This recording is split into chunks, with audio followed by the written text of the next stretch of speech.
دائما أشوف مقارنات باليوتيوب أو أي مكان ثاني بين البي سي والكونسل، وكل واحد يقول شنو الأحسن حسب توجهه.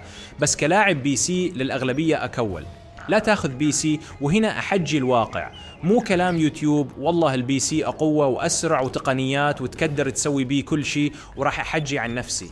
بالحقيقة أغلب وقتي مو لعب، واعتقد هذا اللي يسوونه لواعيب البي سي. كل اللي اسويه انه اتصفح شويه فيس ويوتيوب وستيم، وبين فتره وفتره انصب العاب. غالبا ممكن انصب لعبه بس اجربها، والعاب قويه انصبها اكل العبها من يصير عندي وقت، لكن من العبها مالي وهس، فالعب شويه وممكن اختمها بعد اشهر. وبين فتره وفتره تنزل لعبه صدق قويه تسوي لك وهس تلعبها. وبالنسبه للشغلات الثانيه اللي هي صناعه محتوى، يعني مونتاج وتصميم، فهذه أشياء تركتها صار فترة طويلة.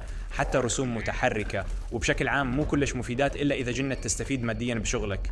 هنا أوكي، عدا هذا مجرد تقضي وقتك بيهن، وأيضا يحتاج وقت طويل للتعلم. وبشكل عام البي سي للأغلبية ما يناسبهم، لأن تحتاج إنجليزي.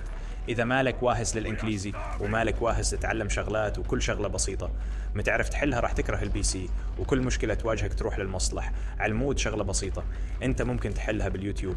أشوف هواية أشخاص ياخذ البي سي ينصب له لعبة واحدة يلعبها جمة شهر ويمل أو تصير له مشاكل ويشوفها دوخة راس، أو عبالة البي سي نصب وشد.